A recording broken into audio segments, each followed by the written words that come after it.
अस्सलाम वालेकुम नाज़रीन, मेरा नाम साकिब रफ़ीक है और आपके अपने यूट्यूब चैनल से आपके सामने रावलपिंडी रिंग रोड के हवाले से एक वीडियो लेकर हाज़िर हैं। रिसेंटली रावलपिंडी रिंग रोड के ऊपर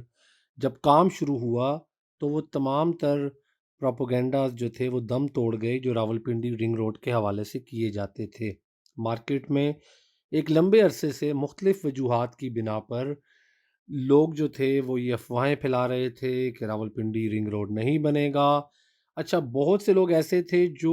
अफ़वाहें फैलाने वाले नहीं थे, वो परेशान होकर ये समझते थे कि लंबे अरसे से चूँकि शेर आ गया वाली बात थी और जब आया तो फिर बाज़ औक़ात लोगों को बिलीव नहीं होता, तो वो वाक़ई में आ गया। बहरहाल, अब जो रावलपिंडी रिंग रोड के हवाले से लेटेस्ट ख़बरें आई हैं, फुटेजेस आई हैं, वहाँ पर काम होता हुआ दिखाई दिया है। बहुत से मेरे यूट्यूबर भाई, बहुत से रियल्टर भाई जो हैं, बहनें वहाँ पे गए हैं और जब उन्होंने जाकर ऑन ग्राउंड देखा है और अपनी आँखों से देख लिया है कि वाक़ई वहाँ पे बहुत बड़े पैमाने पे काम हो रहा है। चाहे हम जो फुटेजेस हेलीकॉप्टर से आई हैं, जो फ़िज़ाई फुटेजेस हैं जिसमें कि सारा का सारा ब्राउन हुआ हुआ दिखाई दे रहा है। एक लाइन की शक्ल में, एक लकीर की शक्ल में, चाहे हमने जो अडयाला इंटरचेंज पे बहुत बड़े पैमाने पे मशीनरी काम करती हुई दिखाई दी है, वहाँ पे बहुत बड़े पैमाने पे डिगिंग हो रही है। इसी तरह से जो इसका स्टार्टिंग पॉइंट है टुवर्ड्स जीटी रोड बिफोर रवात, अगर आप इस्लामाबाद आ रहे हों चकबेली के करीब, वहाँ पे भी काम होता हुआ दिखाई दिया है और इस तरह से all the way up to the airport मुख्तलिफ एरियाज़ के ऊपर जो है हमें वो काम होता हुआ दिखाई दे रहा है। तो अब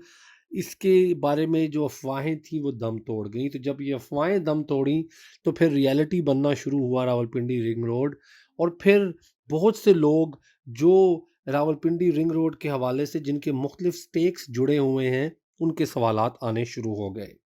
अच्छा, जो सबसे ज़्यादा सवाल किया जा रहा है वो बड़ा ही ट्रिकी क्वेश्चन है और उसका जवाब मैं बड़ी एहतियात से दूँगा। वो सवाल ये आ रहा है जी कि कौन-सी हाउसिंग सोसाइटी को रावलपिंडी रिंग रोड का सबसे ज़्यादा फ़ायदा होगा? अच्छा, और फिर इसके बाद बहुत से लोग ये भी पूछते हैं कि रावलपिंडी रिंग रोड जो बन रहा है, अब आप हमें ये बताएँ कि हमें इस वक़्त किस सोसाइटी के अंदर इन्वेस्ट करना चाहिए और रावलपिंडी रिंग रोड जो है, वो किस-किस सोसाइटी को टच करता हुआ गुज़रेगा? यानी कि रावलपिंडी रिंग रोड जो है वो बज़ाते खुद एक बहुत बड़ा एवेन्यू बन रहा है, एक बहुत बड़ी शाहराह बन रही है, एक बहुत बड़ा, दूसरे लफ्ज़ों में मोटरवे आप इसको कह सकते हैं। चूँकि मोटरवे की ट्रैफ़िक के कवानीन लागू होंगे, ये कोई छोटा-मोटा रोड तो नहीं होगा, हाईवे होगा और जीटी रोड और मोटरवेज़ को कनेक्ट करेगा तो अल्टीमेटली इसके ऊपर हैवी ट्रैफ़िक होगी। तो उस हवाले से सवालात जो हैं वो ज़्यादातर सोसाइटीज़ के हवाले से आ रहे हैं। ख़ास तौर पे जो ओवरसीज़ पाकिस्तानी हैं जिन्होंने मुख्तलिफ़ प्रोजेक्ट्स में इन्वेस्ट किया हुआ है, वो ये जानना चाहते हैं कि जी क्या ये बहरिया को कनेक्ट करेगा या नहीं? जो बहरिया फ़ेज़ 8 एक्सटेंशन है उसके पास वाक़ई गुज़र रहा है, बिल्कुल गुज़र रहा है। बहुत से लोग रूडन एन्क्लेव के हवाले से पूछते हैं कि जी हमें कहा गया था कि ये रूडन एन्क्लेव के अंदर से गुज़र रहा है, तो क्या अडयाला इंटरचेंज जो है वो बिल्कुल उसके पास है या नहीं? तो मैं ये कहता हूँ कि जब सारी चीज़ें आँखों के सामने हैं, तो फिर आपने मुझसे यूट्यूब चैनल के ऊपर ज़रूर ये बात कहलवानी है कि भई वाक़ई वो रूरल एन्क्लेव के अंदर से गुज़र रहा है। इसी तरह से मुख्तलिफ़ प्रोजेक्ट्स जो हैं उनका नाम लिया जाता है। स्मार्ट सिटी से कितने फ़ासले पे होगा, चक्री के ऊपर जो बाकी प्रोजेक्ट्स हैं उनके करीब है या नहीं, क्या ब्लू वर्ल्ड सिटी इसको कनेक्ट करेगा या नहीं करेगा। मैं जो इस वीडियो के अंदर चीज़ कवर करना चाह रहा हूँ बेसिकली वो ये है कि रावलपिंडी रिंग रोड का बन जाना इस पूरे इलाके की किस्मत को बदलेगा। अच्छा, ये नॉर्मली ऐसा जुमला है जो बहुत से यूट्यूबर्स और बहुत से प्रॉपर्टी के जो लोग हैं उनसे आप सुनेंगे और मैं उन सबको बैक इसलिए करता हूँ कि अगर आप रावलपिंडी रिंग रोड से पहले बनाए गए रिंग रोड्स को देखें, चाहे वो गुजरांवाला बाईपास की बात की जाए, चाहे वो पेशावर रिंग रोड की बात की जाए, चाहे वो हमारे लाहौर के रिंग रोड की बात की जाए, जब भी कोई रिंग रोड बनता है, इवन अगर मैं आपको यूके की मिसाल दूँ, यहाँ पे M25 एक हमारा बहुत बड़ा मोटरवे है जो कि लंदन के गिर्द ऑर्बिट की शक्ल में है और वो लंदन के इर्द-गिर्द के बेशुमार इलाकों को आपस में कनेक्ट करता है। रफ़ली 4 से 5 घंटे में आप जहाँ से चलते हैं वहीं पे वापस आ जाते हैं, अगर राउंड उसमें आप एक राउंड के शक्ल में चले जाएँ तो। अगर ट्रैफ़िक नॉर्मल चल रही हो तो थोड़ा जल्दी भी कर लेते हैं। तो उसकी वजह से इर्द-गिर्द के कई इलाके हैं जिन इलाकों की किस्मत बदल गई थी जब वो बनाया गया था, और वो आपको सेंट्रल लंदन की तरफ जाने के भी मुख्तलिफ रास्ते बार बार देता है। तो सर्टनली जब ये रिंग रोड बनेगा तो ये जहां जहां से गुजरेगा उन सारे इलाकों की किस्मत बदलेगा। लेकिन जो असल पॉइंट मैं आपको बताना चाह रहा हूं वो ये है कि जब भी कोई मोटरवे कहीं से गुजरती है तो असल जो किस्मत बदलती है वो इंटरचेंज के पॉइंट के नज़दीक प्रॉपर्टीज़ की बदलती है। क्योंकि देखें, आपने बहुत सी जगहों से आप मोटरवे पे ट्रैवल करते होंगे, लेकिन हर जगह आप मोटरवे से उतर नहीं सकते। जहां आप मोटरवे से उतर सकते हैं या जहां से आप मोटरवे में शामिल हो सकते हैं, वो इलाके बहुत जल्दी तरक्की कर जाते हैं। तो अभी अडयाला, क्योंकि अडयाला इंटरचेंज के ऊपर ज़्यादा बात हो रही है, तो उस इलाके के अंदर जो भी प्रोजेक्ट्स हैं उनको डेफिनेटली बहुत बड़े पैमाने पे इसका फ़ायदा होगा।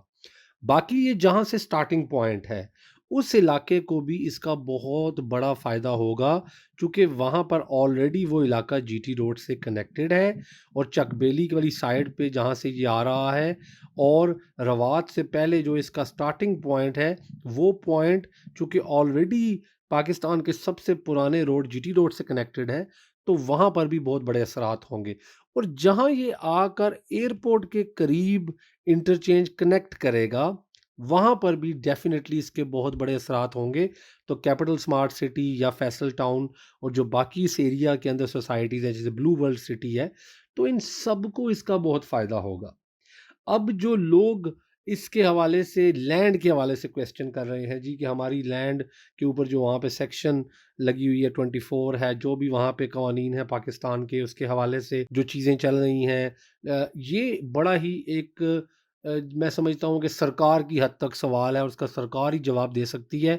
ज़ाती तौर के ऊपर मैं ये समझता हूँ कि अंडरस्टैंडेबली जो लैंड उन्होंने एक्वायर करनी थी, जितनी लैंड उनको चाहिए थी, आप एक मतलब उसकी शक्ल में, लाइन की शक्ल में आपने लेफ्ट राइट जितनी लैंड लेनी थी वो ले ली है। तो मुझे ये समझ आती है कि जब वो ब्राउनिंग कर चुकेंगे, अपनी बाड़ लगा देंगे, दरमियान में अपना काम शुरू कर लेंगे, उनको ये क्लियर है जहाँ पे उन्होंने इंटरचेंज बनाना है, जहाँ पे नहीं बनाना, तो अल्टीमेटली साइड की जो लैंड्स हैं वो ऑब्वियसली फ्री कर दी जाएंगी उन लोगों से, वहाँ से वो पाबंदियाँ हटा दी जाएंगी। कब हटाई जाएंगी, मेरे पास इसका कोई आंसर नहीं है। ऑब्वियसली ये गवर्नमेंट के काम है, एफडब्ल्यूओ इसका बेहतर समझ सकता है, आरडीए बेहतर समझ सकता है। मुझे तो ये नज़र आ रहा है कि काम होना शुरू हो गया है। मेरे लिए तो ये बड़ी खुशी की बात है कि जो भी वहाँ पे अरबाब इख्तियार हैं, मैंने उनको ये कहते हुए सुना है कि हमने इसको 1 साल के अंदर-अंदर कर देना है मुकम्मल। और सबसे बड़ी बात, हालाँकि हमारे जो इस वक़्त गवर्नमेंट है वो निगरान वज़ीर आला हैं, और मैं पॉलिटिक्स के ऊपर ज़्यादा बात करना पसंद नहीं करता, लेकिन मुझे इस चीज़ की खुशी है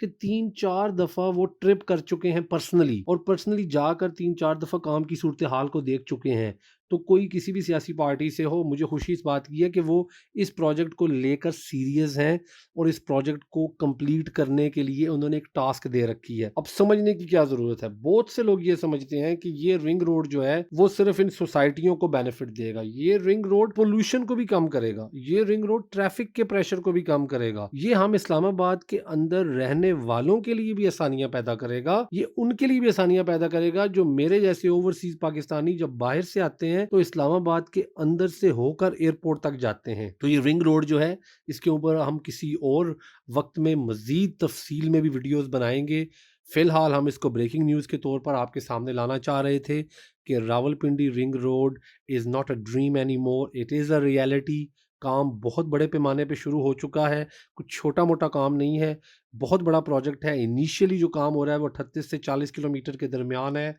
उसमें जो इंटरचेंजेस हैं उन पे काम स्टार्ट कर दिया गया है। रोड जो है उसकी लेवलिंग हो रही है, यानी कि वो लोग उसकी ब्राउनिंग ज़मीन की करनी शुरू कर चुके हैं, ताकि एक लकीर खींच दी जाए मुकम्मल, और पता चले कि इसने किस किस एरिए से गुजर के जाना है। उनके ऊपर मैप के ऊपर तो ऑलरेडी है ही है, लेकिन ऑन ग्राउंड भी अब होता हुआ दिखाई दे रहा है। पिछले दिनों में किसी साहब ने शायद कोई हेलीकॉप्टर से भी तस्वीर ली थी, और वो फुटेजेस भी हम आपसे शेयर कर रहे हैं आपके सामने अभी, तो उनसे भी आप देख सकते हैं कि कैसे वो खूबसूरत लाइन ऊपर से दिखाई दे रही है। तो बहरहाल, it's a good news for everybody, it's a good news for Pakistan, it's a good news for Islamabad and Rawalpindi, और स्पेशली जो लोग इस इलाके में रह रहे हैं, जो लोग इस इलाके में इन्वेस्ट कर रहे हैं, जो इस इलाके में इन्वेस्ट करना चाहते हैं, जो इस इलाके में प्रोजेक्ट्स कर रहे हैं,